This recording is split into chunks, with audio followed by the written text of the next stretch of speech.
আর কিছু আছে চিলে কান নিল টাইপের মানুষ, যা দেখবে অনলাইনে যা আসবে দেদারসের প্রচার করা শুরু করবে। তুমি যে ফেসবুকে ইউটিউবিং করছো, ফেসবুকিং করছো, তখন কি আমাকে জিজ্ঞেস করেছিল, আমাদেরকে জিজ্ঞেস করেছিল ভাই কি হয়েছে আপনাদের সাথে? তুমি এক পক্ষের কথা শুনে গালিগালাজ করছো, চরিত্র নিয়ে কথা বলছো, টাকার কেলেঙ্কারি দিচ্ছ। আর সবচেয়ে কষ্ট পেয়েছি আমি এখানে যে কিছু আলেম ওলামাও এর পক্ষে সাফাই গাওয়া শুরু করেছে। আমি এই জায়গায় কষ্ট পেয়েছি। শোনেন, আজকে মজা নিচ্ছেন, ট্রল করছেন, করেন, এটা আপনার দিকেও আসবে ইনশাল্লাহ, দেখে নিন। তবে এখন বলতে বাধ্য হচ্ছি, কারণ এটা ফেসবুকের যুগ, ইউটিউব অনলাইনের যুগ। সত্যটা উপস্থাপন না করলে অনেক মানুষ বিভ্রান্ত হতে পারে। শুধু এই স্বার্থে আমি কথাটা বলছি, আদারওয়াইজ আমি কথাগুলো বলতাম না। কারণ নিজের ঘরের ত্রুটি মানুষের সামনে উপস্থাপন করতে হয় না, নিজের ঘরের ত্রুটিগুলো মানুষের সামনে উপস্থাপন করতে হয় না। ওয়াজ মাহফিল করতে এসে এমন অনেক তিক্ত অভিজ্ঞতার সম্মুখীন হতে হয়েছে যেগুলো আপনারা কখনো কল্পনাও করতে পারবেন, যেগুলো আমি ঘরের ত্রুটি মানুষের সামনে বলতে চাইতাম না কখনোই, কিন্তু এখন কিছু কিছু ঘটনাকে কেন্দ্র করে এগুলো বলতে বাধ্য হচ্ছে। না বললে মানুষের সামনে প্রকৃত সত্যটা উপস্থাপিত হবে। আর কতদিন চুপ করে থাকবে? কত কিছু হয়েছে জীবনে ফেস করতে আপনি কল্পনা করতে পারেন। আমি এগুলো বলতে চাইতাম না কখনোই, এগুলো আমি কোনোদিনও বলতে চাইতাম না, এখন বলতে বাধ্য হচ্ছে আপনাদের প্রশ্নের কারণে। প্রসঙ্গে আসি, একটা ন্যাশনাল নিউজ যদি প্রচার করতে চান, আপনাকে পক্ষে বিপক্ষের কথা নিতে হবে না? একটা ন্যাশনাল নিউজ প্রচার করবেন, তাহলে বাদী বিবাদী উভয়ের কথা শুনতে হবে না? এই হলুদ সাংবাদিকতা, টোটালি হলুদ সাংবাদিকতা। এর পিছনে কি উদ্দেশ্য? উদ্দেশ্য হচ্ছে 1 নম্বর ওয়াজ মাহফিলকে বিতর্কিত করা, নাম্বার 1। 1 নম্বর উদ্দেশ্য ওয়াজ মাহফিলের যে চলমান সিলসিলা বাংলার মাটিতে চলছে, এই চলমান সিলসিলাকে বিতর্কিত করার একটা প্রধান উদ্দেশ্য। 2 নম্বর, ওয়াজ মাহফিলে যেসব বক্তাদের মাহফিলে বেশি মানুষ আসে, এই বক্তাদেরকে জাতির সামনে এই বিতর্কিত করে উপস্থাপন করা। 3 নম্বর, আপনি যদি একজন বক্তা বা আলেমকে বিতর্কিত করতে চান, 2টা ইস্যু লাগবে আপনার। 1, নারী কেলেঙ্কারি, 2, অর্থের কেলেঙ্কারি। টাকার জন্য যদি আমরা মাহফিল করতাম, আজকে 10 তলা বাড়ি থাকতো। একদিনে চাইলে আমি 10টা মাহফিল করতে পারতাম। টাকার জন্য যদি আমরা কাজ করতাম, দিনের কাজ, তাহলে আমার নামে শত শত বিঘা জমি থাকতো। আমি আল্লাহর বান্দা, আল্লাহর জমিনে বেঁচে আছি কারাগারের জীবনে, আমার 100 কোনো জমি নাই পৃথিবীতে, 100 কোনো। আল্লাহর কসম করে বলতেছে, আমার 2টা পরিবার ভাড়া থাকি আমরা, প্রত্যেক মাসে ভাড়ার টাকা গুনতে হয় আমাদেরকে। আমাদের নাম্বার ফেসবুকে available, WhatsApp number available. Phone করে তো বলতে পারতেন যে ভাই আসলে কি হয়েছিল ঘটনা। তার মানে বোঝা যায় এর পিছনে একটা গভীর ষড়যন্ত্র আছে। ষড়যন্ত্র 1 নম্বর, আলেম ওলামাদের অবস্থা কিন্তু দেশে ভালো নয়।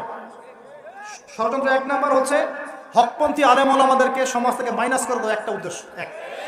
2 নম্বর, ওয়াজ মাহফিলকে বিতর্কিত করার একটা উদ্দেশ্য।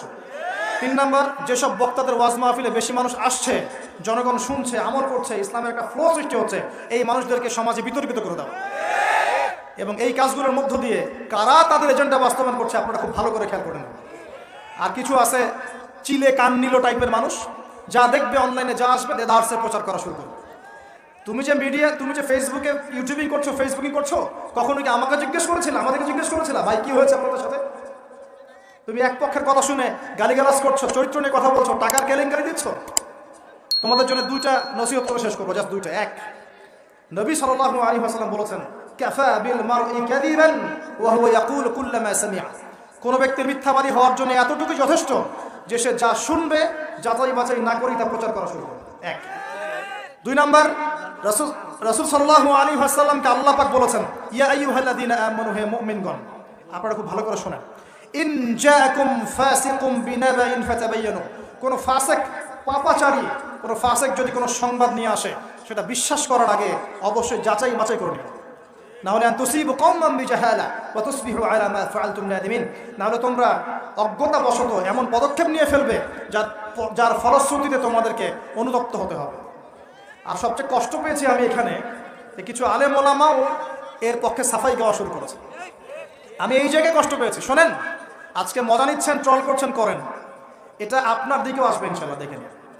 কারণ এটা শুধু আমাকে উদ্দেশ্য করা নয়, এর উদ্দেশ্য হচ্ছে পুরো ওয়াজ মাহফিল এবং আলেম ওলামা এবং পুরো কমিউনিটিকে বিতর্কিত করা। আপনার উচিত ছিল নিজের ভাইয়ের পাশে এসে দাঁড়ানো, আপনি উল্টা মজা নিয়েছেন।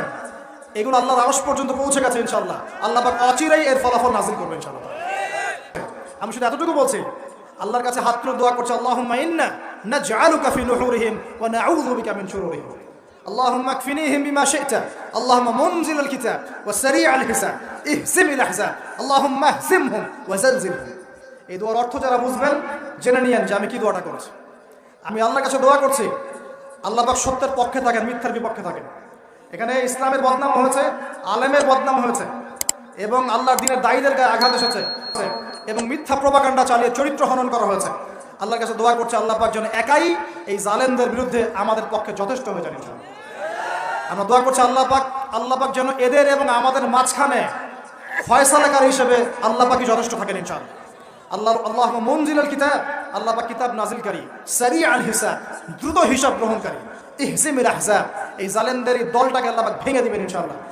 আল্লাহুম্মা জালজিলহুম, আল্লাহুম্মা হযিমহুম ওয়া জালজিলহুম, আল্লাহ পাক এদেরকে বিধ্বস্ত করবেন, এদের পাগুলোকে ভূমিকম্পের মতো কাঁপিয়ে দিবেন ইনশাআল্লাহ। নবী সাল্লাল্লাহু আলাইহি ওয়াসাল্লাম, লাস্ট কথা, নবী সাল্লাল্লাহু আলাইহি ওয়াসাল্লামের উপর অত্যাচার আসলে তিনি দুই রকম সুন্নত দেখিয়েছেন। এক, তিনি মাফ করে দিয়েছেন, যদি ওরা ক্ষমা চাইতো আমি মাফ করে দিতাম, যদি ক্ষমা চাইতো আল্লাহর কসম মাফ করে দিতাম। ক্ষমা না চেয়ে উল্টা তারা মিথ্যা প্রোপাগান্ডা চালিয়েছে, এর কোনো মাফ নাই ইনশাআল্লাহ। আল্লাহ রাসূল আরেকটা সুন্নাত, তিনি বদদোয়া করেছেন, হাত তুলে তুলে বদদোয়া করেছেন, আল্লাহ অমুককে দেখে নিও, তমুককে দেখে নিও, তমুককে দেখে নিও। আজকে আমি মাজলুম, আমরা মাজলুম, শুধু সেই বদদোয়া আল্লাহর কাছে করছি। অচিরেই দেখে নেবেন তাদের কি পরিণত হয় ইনশাআল্লাহ। আমরা কিচ্ছু করবো না, কিচ্ছু বলবো না, আল্লাহর পক্ষ থেকে কি ফয়সালা হয় খালি দেখে নিন ইনশাআল্লাহ। কারণ আল্লাহর দ্বীনের শত্রুতা করে, দ্বীনের দায়ীদের সাথে, আলেমদের সাথে শত্রুতা করে কোনো জালেম, কোনো ফেরাউন, নমরুদ এই দুনিয়াতে টিকতে পারে নাই, আগামীতেও পারবেন না ইনশাআল্লাহ। আর কিছু বলার মতো মন মানসিকতা আমার নাই। আপনাদের কাছে দোয়া করব, আপনাদের জন্য দোয়া করবো, অনুরোধ করবো যে আল্লাহর ওয়াস্তে এই বিভ্রান্তির যুগে এক পেশে মনোভাব রাখবেন না, সত্য মিথ্যা যাচাই করবেন, তারপরে আপনি বিশ্বাস করবেন ইনশাআল্লাহ। আর বিশ্বাস করবেন আল্লাহর পথে দায়ী আলেম, মুহাদ্দিস, মুফতিরা কোনোদিনও দিনের অকল্যাণে কোনো কাজ করে না ইনশাআল্লাহ। আল্লাহ রাব্বুল আলামিন আমাদের সবাইকে পবিত্র কোরআন এবং সহিহ হাদিসগুলো অনুযায়ী আমল করার তৌফিক দান করুন, নবীর সুন্নাহগুলো মেনে চলার তৌফিক দান করুন, এবং আমাদের মাঝে যত ইখতিলাফ আল্লাহ পাক দূর করে দিন, এবং দৃশ্যমান অদৃশ্যমান সমস্ত রকম ইসলামের শত্রু থেকে আল্লাহ পাক আমাদেরকে হেফাজত করুন। আমিন। সুবহানাকাল্লাহুম্মা বিহামদিকা, আশহাদু আল্লা ইলাহা ইল্লা আনতা, আস্তাগফিরুকা ওয়া আতুবু ইলাইক। আসসালামু আলাইকুম ওয়া রাহমাতুল্লাহি ওয়া বারাকাতুহু।